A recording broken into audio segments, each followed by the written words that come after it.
Hello dear students, and you're welcome on my channel Har Ghar English. We will discuss now equity in Indian legal system.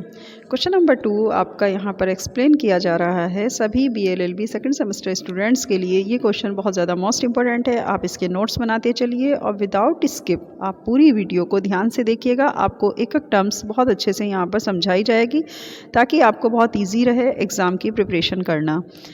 ठीक है, okay. और इसका question number 1 मैं पहले ही explain कर चुकी हूँ। डिफाइन द इक्विटी, आप मेरी वीडियो जा करके देखेंगे तो first video question number first पर ही बेस्ड है। Question number 2, explain the position of equity tradition in Indian legal system.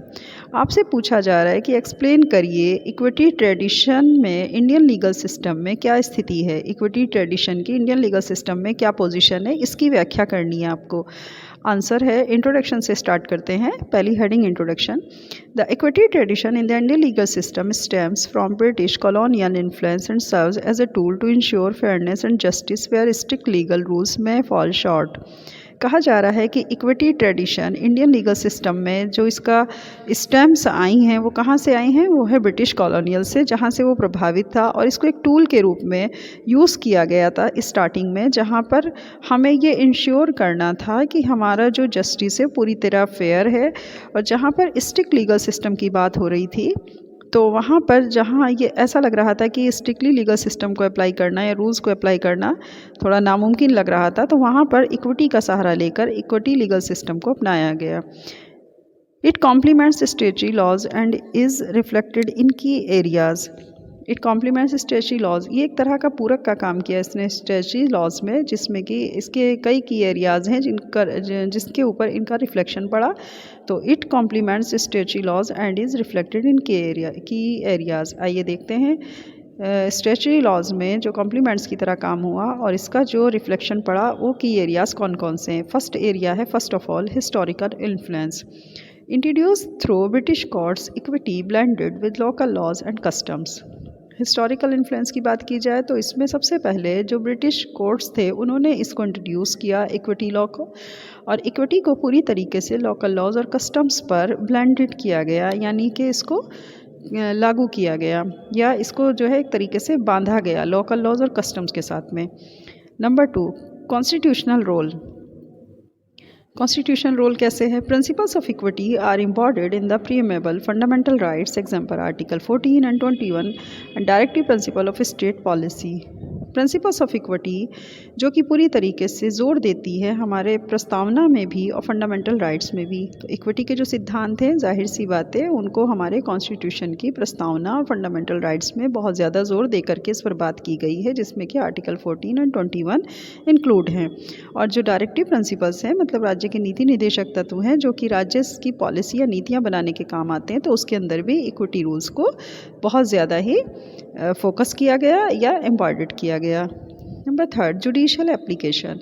Courts apply equitable doctrines in cases under laws like the Specific Relief Act and in areas such as trust, property law and administrative justice.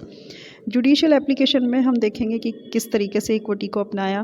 तो courts ने ये apply किया कि equitable जितने भी doctrines हैं यानी equity के जितने भी सिद्धांत हैं वो सभी केसेस के अंडर, ख़ास तौर से स्पेसिफिक रिलीफ एक्ट के अंदर, या फिर जैसे ट्रस्ट की कोई केस है ट्रस्ट का, प्रॉपर्टी लॉ का कोई केस है या एडमिनिस्ट्रेटिव जस्टिस का कोई भी केसेस या कोई मुद्दा है, तो उस पर इक्विटेबल डॉक्ट्रिन्स को पूरी तरीके से अपनाया गया है, उसे अप्लाई किया गया है और बिल्कुल लॉज लाइक यानी कि कानून की तरह ही इसको देखा गया है इक्विटेबल डॉक्ट्रिन्स को। Number 4, कॉडिफिकेशन। Equity principles have been incorporated into statutes like the Indian Contract Act and the Transfer of Property Act. कॉडिफिकेशन की बात की जाए तो इक्विटी के जितने भी प्रिंसिपल्स हैं वो सभी इनकॉर्पोरेटेड दिखाए गए हैं स्टेच्यूज़ में, जैसे कि इंडियन कॉन्ट्रैक्ट एक्ट में और ट्रांसफ़र ऑफ प्रॉपर्टी एक्ट में, यानी इनको अप्लाई किया गया इक्विटी के प्रिंसिपल्स को Indian contract act and transfer of property act में, जिसे वो इनकॉर्पोरेटेड करते हुए हमें दिखाई देते हैं। ठीक है, इन बॉडीज़ को या इन स्टैच्यूज़ को। नंबर 5 पर आपकी हेडिंग है सोशल जस्टिस। जहाँ पर समाज में न्याय की बात आ जाए तो वहाँ पर इक्विटी के जो डॉक्ट्रिन्स हैं उनको पूरी तरीके से फॉलो अप किया गया है। Equity influences laws promoting social welfare, labour rights and family justice. Equity पूरी तरीके से प्रभावित करती है कानून को प्रमोट करने में, सोशल वेलफेयर के लिए, लेबर राइट्स के लिए यानी मजदूरों के जो अधिकार होते हैं, और फैमिली जस्टिस के लिए। पारिवारिक न्याय की बात जहाँ पर आ जाती है तो वहाँ पर सोशल जस्टिस में इक्विटी का इन्फ्लुएंसेस बहुत ज़्यादा देखने को हमें मिला। अब आ जाते हैं कंक्लूजन के ऊपर। Equity in Indian complements statutory law promotes fairness and ensures justice adapting to evolving social needs. Equity Bharat में पूरी तरीके से एक ऐसी संस्था या एक ऐसे कानून बनाने की संस्था के पूरक के रूप में हमें देखने को मिली जिसने कि फेयरनेस को प्रमोट किया, यानी कानून की स्वच्छता पर ध्यान दिया। उसने इंश्योर किया है जस्टिस को, न्याय को इंश्योर किया, adapting to evolving social needs, और उसने समाज की ज़रूरतों को देखते हुए उसको पूरी तरीके से अडॉप्ट किया। अंडरस्टूड? तो मेरे सभी स्टूडेंट्स इस चीज़ को ध्यान दें। मैं बहुत ही आपको जो क्वेश्चंस करा रही हूँ बहुत ही लिमिट में इनके वर्ड्स हैं।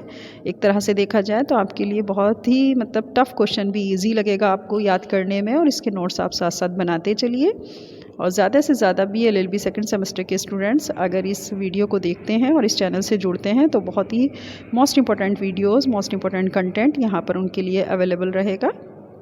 वो इसी तरह से लगातार इस चैनल से जुड़े रहें। ज़्यादा से ज़्यादा बच्चों को चैनल को शेयर करें और वीडियो शेयर करें ताकि ज़्यादा से ज़्यादा स्टूडेंट्स इस चैनल और वीडियो का फ़ायदा उठा सकें। ओके, चलिए, आई होप, मैं ये उम्मीद करती हूँ कि आपके बहुत अच्छे समझ आ गया होगा जो भी मैंने आपको यहाँ पर समझाया है। 5 पॉइंट्स हैं, साथ में कंक्लूज़न है। बहुत ही अच्छा टॉपिक है और बहुत ही मोस्ट इम्पोर्टेंट क्वेश्चन है।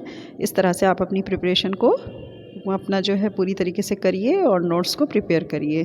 ओके डियर स्टूडेंट्स, चलिए नेक्स्ट वीडियो में फिर मिलेंगे एक अच्छे कंटेंट के साथ, एक अच्छे लॉन्ग क्वेश्चन के साथ। Okay, bye bye, all the best.